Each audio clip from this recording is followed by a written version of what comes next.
आणि सूत्रांची अशी माहिती आहे की या तिसऱ्या आघाडीमध्ये सुद्धा प्रत्येक मुद्द्यावर सगळ्यांचं काही सहमत नाही, काही कुरबुरी यांच्या सुद्धा आहे।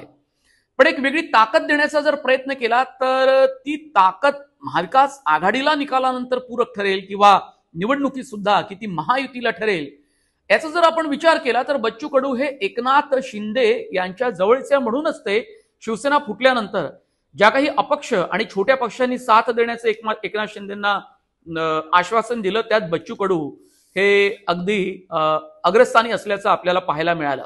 आणि बच्चू कडू हे एकनाथ शिंदे यांच्या सोबत होते। दिव्यांग मंत्रालयाची घोषणा सुद्धा त्यांच्यासाठीच झाली, सरकारी निवासस्थान सुद्धा त्यांना देण्यात आलं। पण इतकं सगळं असून सुद्धा ते या महायुतीला वेळ पडेल तेव्हा अंगावर घेण्याचं काम करत होते।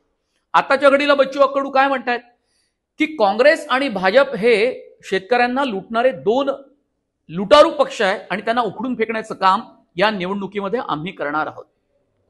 अर्थात त्यांची ही घोषणा, त्यांचा हा आक्रमक स्वभाव आपण कायम पाहिलेला आहे।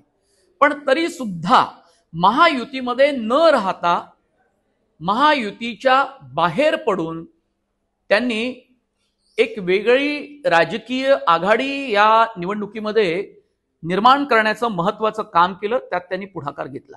याचं कारण एक आणखी स्पष्ट आहे की महायुतीमध्ये जागा वाटपाच्या संदर्भात आताच वाद असताना, रस्सीखेच सुरू असताना प्रहार जनशक्ती पक्षाचे नेते बच्चू कडू यांना खूप काही जागा सोडल्या जातील याची सुतराम शक्यता नव्हती आणि त्यांनाही त्याची जाणीव झाली असावी। आणि मग आपला पक्ष, आपलं नेतृत्व हे महाराष्ट्राच्या विधानसभेच्या निवडणुकीमध्ये रिलेव्हंट ठरावं, काल सुसंगत ठरावं म्हणून त्यांनी वेगळा प्रयत्न सुरू केला।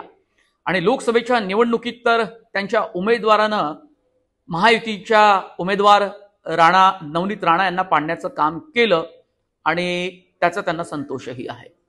म्हणजे महायुतीचा धर्म काही या ठिकाणी बच्चू कडू यांनी अजिबात पाळला नाही। पण तरी सुद्धा बंडखोरीची भाषा ते कायम करत असतात, त्यांच्या व्यक्तिमत्वाला ती शोभेलशी असते। पण या विधानसभेच्या निवडणुकीमध्ये महायुती आणि महाविकास आघाडीला एक वेगळा पर्याय देण्याचा प्रयत्न या तिसऱ्या आघाडीनं केला।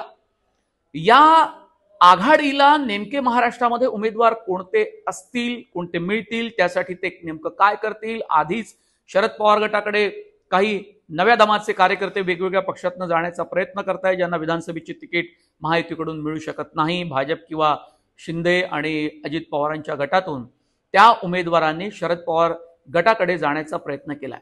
मग आणखी वेगळे ताज्या दमाचे, स्वच्छ चारित्र्याचे, स्वच्छ मनाचे, राजकारणात राहून सुद्धा निर्मळ मन जोपासणारे असे कोणते उमेदवार त्यांना मिळणार आहे याबाबत मात्र तुर्तास तरी संदिग्धता आहे।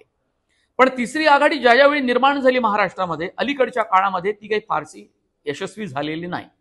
पूर्वीचा काळ आपण सोडून देऊया।